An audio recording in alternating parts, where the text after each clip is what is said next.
Oke, kembali lagi di video saya. Di video saya kali ini, saya akan membahas tentang sistem rekam medis dan khususnya pada alur fitur rujukan radiologi. Perkenalkan, nama saya Ronald Erik. Saya dari Teknik Biomedis Universitas Airlangga. Video ini saya buat dengan tujuan pemenuhan tugas mata kuliah sistem rekam medis. Jadi langsung saja yang akan saya bahas pada video kali ini. Yang pertama ada definisi dari sistem rekam medis, isi sistem rekam medis, fitur utama dari sistem rekam medis, serta fitur rujukan radiologi, di mana yang akan saya bahas itu ada aktor yang berperan, ada siapa saja, dan bagaimana alurnya nanti. Langsung saja yang pertama itu ada definisi dari sistem rekam medis itu sendiri. Menurut Peraturan Menteri Kesehatan RI Nomor 249 Tahun 2008, rekam medis sendiri adalah berkas yang berisikan catatan dan dokumen tentang identitas pasien, pemeriksaan, pengobatan, tindakan, dan pelayanan lain yang telah diberikan kepada pasien. Menurut KBBI, rekam medis sendiri merupakan rekaman mengenai hasil pengobatan terhadap pasien.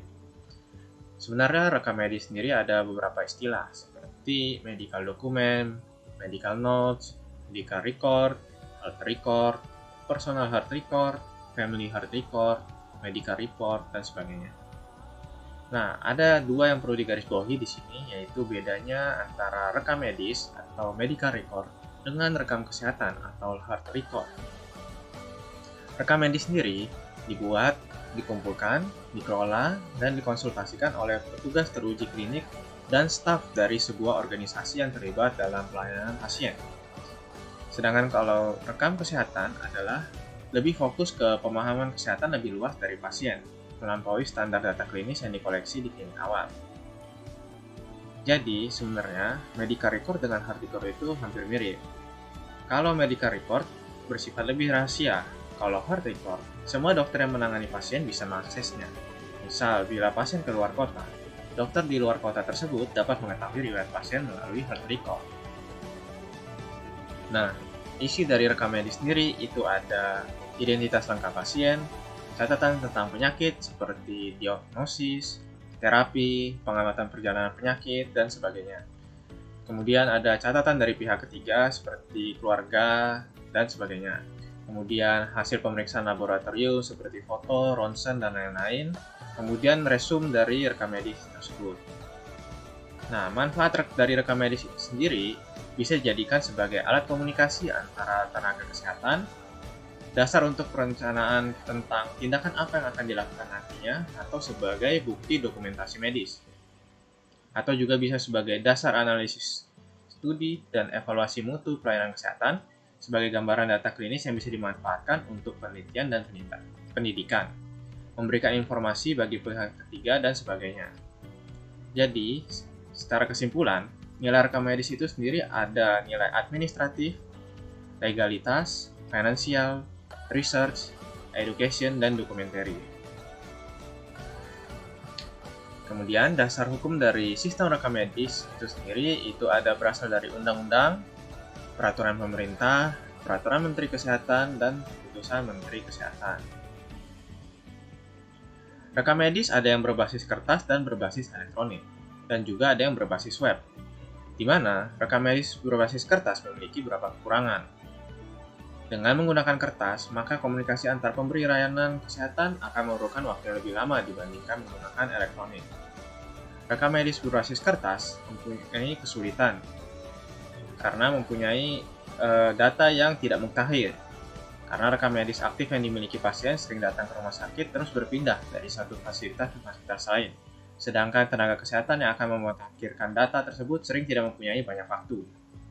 Kemudian sifat kertas sendiri yang mudah robek, serta rentan terhadap minyak, mudah terbakar, serta mudah lusuh, itu akan menyulitkan petugas.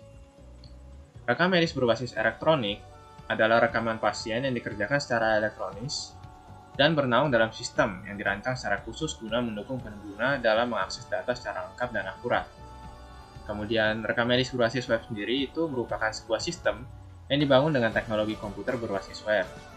Sistem informasi rekam medis ini dibangun menggunakan bahasa pemrograman PHP dengan didukung berbasis data MySQL. Jenis data rekam medis sendiri yang pertama yaitu ada data administratif, yang meliputi data demografi, keuangan, dan data informasi lainnya yang berhubungan dengan pasien. Misalnya tentang pernyataan pasien untuk menerima atau menolak suatu rencana medis, pernyataan pasien tentang pemberian hak kuasa, dan juga pernyataan tentang kerahasiaan informasi medis pasien. Misal nama lengkap, alamat, dan sebagainya. Kemudian yang kedua ada data klinis, di mana data klinis ini dapat diartikan sebagai data yang diperoleh dari hasil pemeriksaan, pengobatan, perawatan, dan tindakan yang dilakukan oleh tenaga kesehatan dan penunjang medis lainnya terhadap pasien. Misalnya seperti formulir anamnesis dan sebagainya. Nah, ada beberapa jalur di rumah sakit, yaitu ada jalur keuangan, jalur farmasi, dan jalur rekam medis. 3 jalur tersebut ada agar bisa mendapatkan informasi yang lebih detail dari tindakan yang diterima oleh pasien. Nah, ada beberapa fitur utama dari sistem rekam medis seperti yang ada pada layar, di mana yang akan saya bahas lebih dalam yaitu pada poin 3.9, yaitu fitur rujukan radiologi. Kemudian ada beberapa fitur tambahan seperti yang ada pada layar, yaitu fitur forensik, fitur poligizi, nutrisi, standar menu pasien, dan sebagainya. Kemudian adalah kita masuk ke fitur rujukan radiologi. Fitur rujukan radiologi ini sendiri merupakan prosedur yang mengatur tata cara merujuk pasien untuk pemeriksaan radiologi lanjutan seperti MRI, CT scan, panoramik, X-ray, dan USG. Tujuannya adalah memudahkan petugas dalam merujuk pasien yang akan melakukan pemeriksaan radiologi lanjutan yang belum bisa dilakukan di rumah sakit. Atau apabila alat sedang mengalami kerusakan atau perbaikan dapat dengan mudah dicarikan solusinya. Nah, kebijakan sendiri yang mengatur tentang rujukan radiologi ini adalah Kemenkes nomor 1014/Menkes/SK/SD tahun 2008 tentang standar pelayanan radiologi diagnostik di sarana pelayanan kesehatan, serta juga berdasarkan surat keputusan direktur rumah sakit masing-masing. Di mana di sini aktor yang berperan secara umum ada pasien, dokter, perawat, petugas radiologi, dan juga admin. Alur dari rujukan radiologi sendiri di mana secara umumnya dokter mengisi form pemeriksaan sehingga perawat menghubungi petugas radiologi mengambil form permintaan pemeriksaan dan mengkonfirmasi rujukan. Kemudian petugas radiologi dikabari dan alatnya disiapkan. Kemudian pasien dilakukan tindakan yaitu dijalankan radiologi. Langsung saja kita lihat blok diagramnya. Oke, langsung saja kita masuk ke blok diagram yang ada pada fitur rujukan radiologi, di mana secara garis besar dibagi menjadi dua, yaitu untuk blok diagram petugas rumah sakit awal dan juga petugas rumah sakit rujukan. Petugas rumah sakit rujukan ada bila alat di rumah sakit awal tempat pasien memeriksa tidak memadai atau tidak adanya alat untuk menunjang pemeriksaan radiologi tersebut. Jadi harus dirujuk ke rumah sakit rujukan. Langsung saja kita mulai di sini. Aktor yang berperan pertama kali adalah pasien untuk mendaftarkan diri. Setelah pasien mendaftarkan diri, admin akan menginputkan data dari pasien. Bila input gagal, maka pasien kembali mendaftarkan diri. Tetapi bila input berhasil, maka di sini ada dua opsi yang terjadi.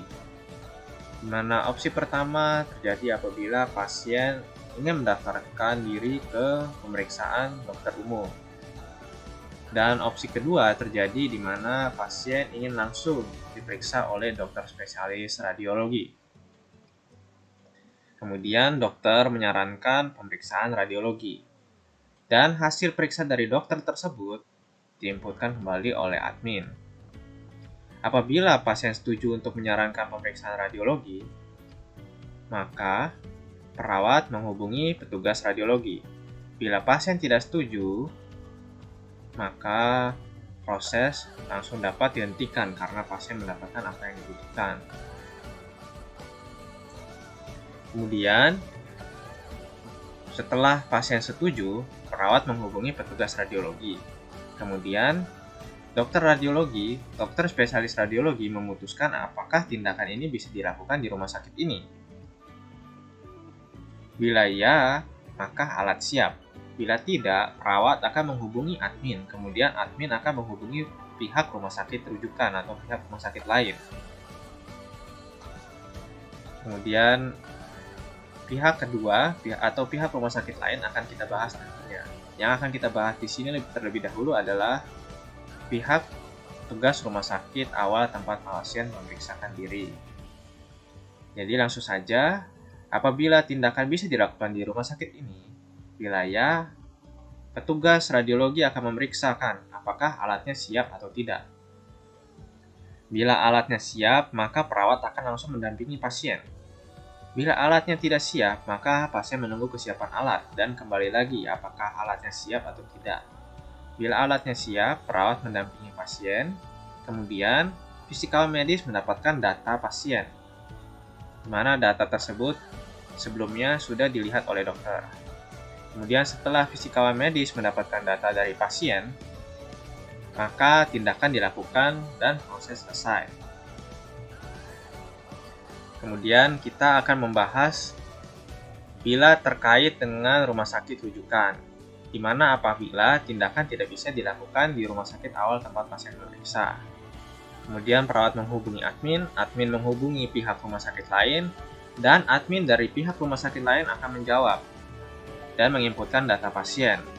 Kemudian dokter spesialis radiologi dari pihak rumah sakit lain atau rumah sakit rujukan akan melihat apakah tindakan ini juga bisa dilakukan di rumah sakit ini atau tidak. Bila tidak, maka akan mengembalikan surat pasien ke admin rumah sakit sebelumnya dan mengabarinya bahwa tindakan tidak bisa dilakukan di rumah sakit ini. Tetapi bila ya, maka perawat akan menghubungi perawat rumah sakit awal. Kemudian dokter mengabari pasien. Setelah pasien dikabari, pasien akan berangkat ke rumah sakit rujukan tersebut. Setelah pasien akan berangkat ke rumah sakit rujukan, kemudian data pasien akan diinputkan. Setelah data pasien akan diinputkan, perawat dari rumah sakit rujukan akan mendampingi pasien.